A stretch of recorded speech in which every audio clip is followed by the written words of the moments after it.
आज मैं आपको बताने वाली हूँ कि थायराइड हार्मोन जो है फीमेल के अंदर वो किस तरह एक्ट करता है और ये क्यों इम्पोर्टेंट है बहुत।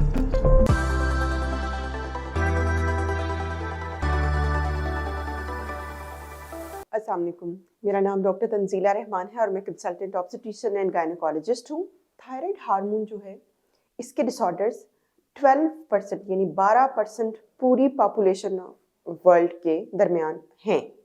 उसमें भी खवातीन 8% ज़्यादा एक्सपोज्ड हैं, 8 टाइम्स ज़्यादा एक्सपोज्ड हैं थायराइड हार्मोन के प्रॉब्लम्स के। और इंटरेस्टिंगली ये बात है कि मेजॉरिटी ऑफ द टाइम्स ये जो थायराइड हार्मोन का औरतों के अंदर डिसऑर्डर होता है ये गायनेकोलॉजिस्ट ही सॉर्ट आउट करते हैं, क्योंकि ये खातून के मेंस्ट्रुएशन, उसकी फर्टिलिटी, बच्चा पैदा करने की सलाहियत, मिसकैरेजेस, अर्ली डिलीवरी और इन सब चीज़ों में कंट्रीब्यूट कर रहे होते हैं। जब हम उसको वर्कआउट करते हैं तो हमें पता चलता है कि ये thyroid was the basic problem जो इनको ये प्रॉब्लम हो रहा था।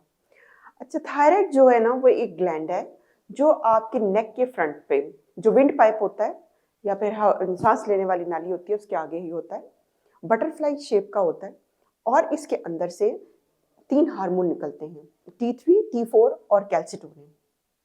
ये जो हार्मोन्स हैं ये बेसिकली किसी भी इंसान की बॉडी के अंदर जो मेटाबॉलिज्म चल रहा है यानी जो एनर्जी प्रोड्यूस करने का प्रोसेस है उसको कंट्रोल करता है। ठीक है, अब इन 3 हार्मोन्स को कंट्रोल करने के लिए अल्लाह मियां ने जो सिस्टम रखा है वो इंटीरियर पिट्यूटरी। अच्छा, इंटीरियर पिट्यूटरी से एक हार्मोन आता है जो कि है थायराइड स्टिमुलेटिंग हार्मोन। ये थायराइड हार्मोन को ऑर्डर देता है कि अब आपने T3 और T4 बनाना है और ये आगे जाके उसके ऊपर काम करता है। थायराइड हार्मोन के डिसऑर्डर्स जो हैं या बीमारियां जो वो 2 हैं, एक है हाइपोथायराइडिज्म यानी थायराइड हार्मोन का कम हो जाना और एक है हाइपरथायराइडिज्म यानी थायराइड हार्मोन का बहुत ज़्यादा हो जाना। ये दोनों चीज़ें खातून को अपसेट करती हैं।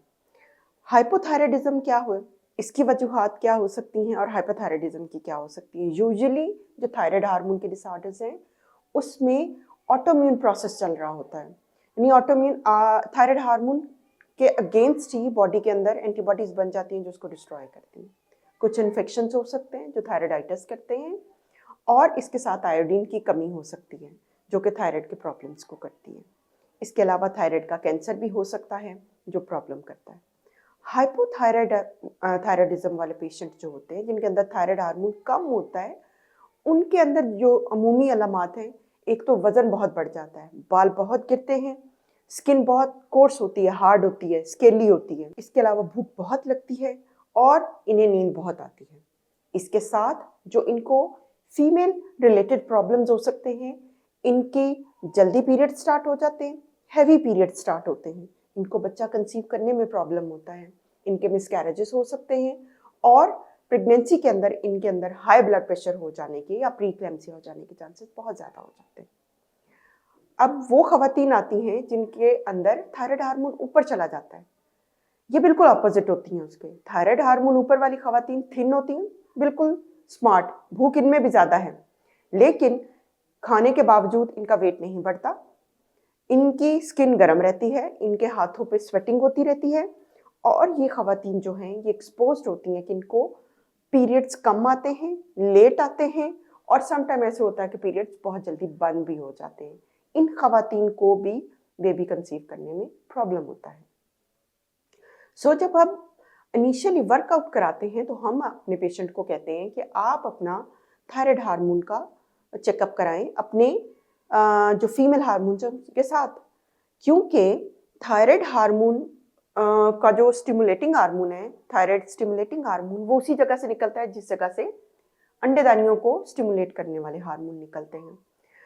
इसीलिए थायराइड हार्मोन के डिसऑर्डर्स जो हैं वो पॉलीसिस्टिक ओवरीज की तरफ पेशेंट को ले जाते हैं। 30 to 40% जो पेशेंट होते हैं पॉलीसिस्टिक ओवरीज के, उनके साथ उनको थायराइड का प्रॉब्लम भी होता है, जो कि एड्रेस हो तो उनकी पॉलीसिस्टिक ओवरीज ठीक होती है।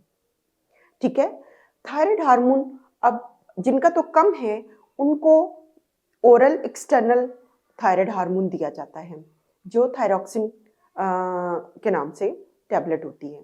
ये क्यूरेटिव नहीं है, ये प्रॉब्लम को हल नहीं करती, लेकिन आपकी बॉडी के अंदर थायराइड हार्मोन का लेवल बैलेंस्ड रखती है। ये प्रेगनेंसी में भी सेफ होती है। इसको आपको डेली बेसिस पे लेना पड़ता है। जो हाइपरथायराइडिज्म के पेशेंट होते हैं, उनका कॉज ढूंढकर डॉक्टर उनको अकॉर्डिंगली मेडिसिन देता है। यूजुअली जो हाइपरथायराइडिज्म के पेशेंट होते हैं, उनका क्यूरेटिव यानी मुकम्मल इलाज हो सकता है। हाइपरथायराइडिज्म वाले पेशेंट को हमेशा दवाई लेनी पड़ती है। इलाज के बाद ये जो हैं, इनके जो प्रॉब्लम मेंस्ट्रुएशन और बच्चा पैदा करने के और पॉलीसिस्टिक ओवरी के साथ होते हैं, वो यूजुअली सॉल्व हो जाते हैं। सो हाइपरथायराइडिज्म या थायराइड डिसऑर्डर जब कभी पिक हो जाए तो इनका इलाज मुमकिन है। हाँ, इनका पिक होना बहुत ज़रूरी है। आपको जिस तरह मैंने अलामात बताई उसके मुताबिक अपने आप को असेस कीजिए, आपके अंदर वो अलामात तो नहीं है, और अपने डॉक्टर से रिव्यू करें। मेरी वीडियो को लाइक करें, शेयर करें, चैनल को सब्सक्राइब करना मत भूलिएगा। Thank you.